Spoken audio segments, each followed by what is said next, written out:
দুই সাংবাদিক সহ আল জাজিরার 5 জনকে হত্যা করেছে ইসরায়েল। এরপর জানিয়ে দিব সেনাবাহিনীকে দ্রুত গাজা সিটি দখলের নির্দেশ নেতানিয়াহুর। আরও জানিয়ে দিব ইরানের মৃত পরমাণু বিজ্ঞানীরা হেঁটে বেড়াচ্ছেন ইসরায়েলে। আরও জানিয়ে দেব গাজা দখলে ইসরায়েলের পরিকল্পনা নিয়ে এরদোয়ানের বিস্ফোরণ মন্তব্য। সর্বশেষ জানিয়ে দেব পর্যটন ভিসা নিয়ে সুখবর দিল কুয়েত। এতক্ষণ শুনছিলেন সংবাদ শিরোনাম, এবার বিস্তারিত। তার আগে অনুরোধ থাকবে আজকের এই ভিডিও সম্পর্কে আপনার মূল্যবান মতামত। ভিডিওটি ভালো লাগলে লাইক, কমেন্ট ও শেয়ার করে সবাইকে দেখার সুযোগ করে দিন। দুই সাংবাদিক সহ আল জাজিরার 5 জনকে হত্যা করেছে ইসরায়েল। গাজা সিটিতে আল শিফা হাসপাতালের বাইরে স্থিত আল জাজিরার মিডিয়া স্টেটে এক লক্ষাধিক হামলা চালিয়ে 5 সাংবাদিককে হত্যা করেছে ইসরায়েল বাহিনী। নিহতদের মধ্যে রয়েছেন আল জাজিরার সাংবাদিক আনাস আল শরীফ ও মোহাম্মদ কুরেইকেও খবর আল জাজিরার। ইসরায়েলের বাহিনী এক বিবৃতিতে এই হত্যাকাণ্ডের দায় স্বীকার করে দাবি করেছে আনাস আল শরীফ হামাসের সশস্ত্র শাখার একটি ইউনিটের নেতৃত্ব দিচ্ছিলেন। তবে আল জাজিরা এবং মানবাধিকার সংগঠনগুলো ভিত্তিহীন ও মিথ্যা অভিযোগ বলে প্রত্যাখ্যান করেছে। এই হামলায় আরও নিহত হয়েছেন আল জাজিরার ক্যামেরা পারসন ও ইব্রাহিম জাহের মোয়ামেন ও আউলিয়া এবং সহকারী মোহাম্মদ নৌফাল। ফিলিস্তিন স্বাস্থ্য মন্ত্রণালয়ের সর্বশেষ পরিসংখ্যান অনুযায়ী ইসরায়েলের গাজায় চলমান যুদ্ধ এখন পর্যন্ত অন্তত ৬১,৪৩৩ জনকে হত্যা করেছে এবং ১,৫৩,২১৩ জনকে আহত করেছে। অন্যদিকে ২০২৩ সালের ৭ অক্টোবর হামলায় ইসরায়েলে প্রায় ১,১৩৯ জন নিহত এবং ২০০-এর বেশি মানুষকে বন্দী করা হয়েছিল।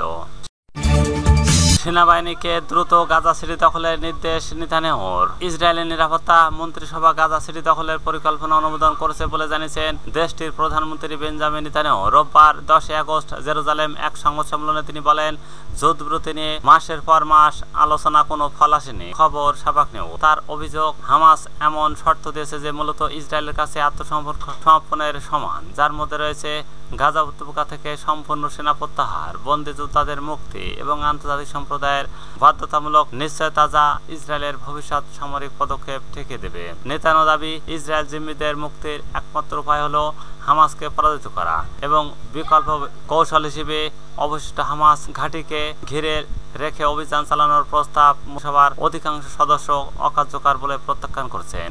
অভিযানের সময়সীমা নিয়ে তিনি বলেন, গাজা সিটি দখলের জন্য সেনাবাহিনীকে দ্রুত সময়সূচি কমানোর নির্দেশ দেওয়া হয়েছে। নেতানিয়াহু দাবি করেন তার উদ্দেশ্য গাজা দখল নয়, হামাসকে হারানো। তিনি যোগ করেন, দেশের ভিতরে ও বাইরে থেকে যুদ্ধ বন্ধ করার প্রবল চাপের মধ্যে এই সিদ্ধান্ত নেওয়া হয়েছে, কারণ আগের ভাগে অভিযান থামালে হামাস নেতৃত্ব টিকে যেত এবং এতে ইসরায়েলের আঞ্চলিক প্রতিদ্বন্দ্বিতা আরও সাহসী হয়ে উঠত।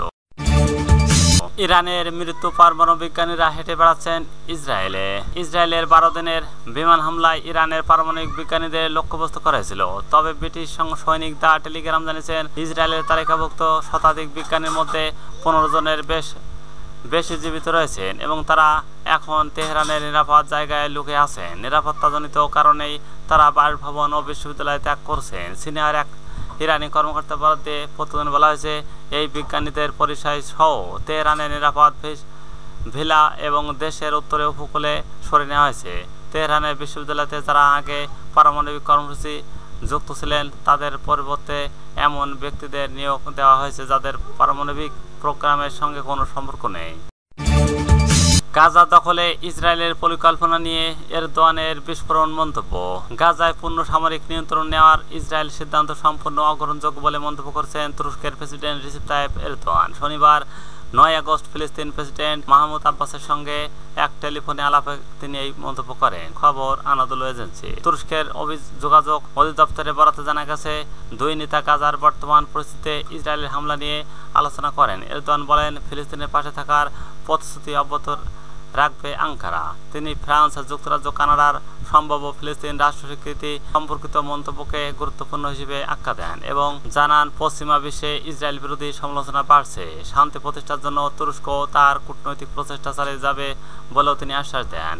এদিকে শনিবার সন্ধ্যায় ইস্তাম্বুলে হাজার হাজার মানুষ ইসরায়েলের গাজায় হামলা ও অবরোধের প্রতিবাদে রাস্তায় নেমে আসে এবং প্যালেস্টাইনের জন্য সহায়তা প্ল্যাটফর্মে নামে 15টি নাগরিক সংগঠনের আয়োজনে বি হোপ ফর গাজা শীর্ষক এই মিছিল বাইজিদ ও ইস্কার থেকে শুরু হয়ে আইকনিক ও হাজিয়া সোফিয়া মসজিদের দিকে অগ্রসর। পর্যটন ভিসা নিয়ে সুখবর দিল কুয়েত। জিসিসি ভুক্ত দেশ সৌদি আরব, সংযুক্ত আরব আমিরাত, কাতার, বাহরাইন বসবাসরত বিদেশিদের জন্য অল আরাইভাল ও ভিসা দেওয়ার ঘোষণা দিচ্ছেন কুয়েত। সংবাদ আরব টাইমসের এক প্রতিবেদনে খবর জানানো হয়। প্রতিবেদনে বলা হয়, রোববার 10 আগস্ট কুয়েতের প্রথম উপপ্রধানমন্ত্রী এবং স্বরাষ্ট্র শেখ ফায়াদ আল ইউসুফ একটি গুরুত্বপূর্ণ সিদ্ধান্ত ঘোষণা করছেন, যা আজ সরকারি গেজেট কুয়েত আলিয়ম প্রকাশিত হয়েছে।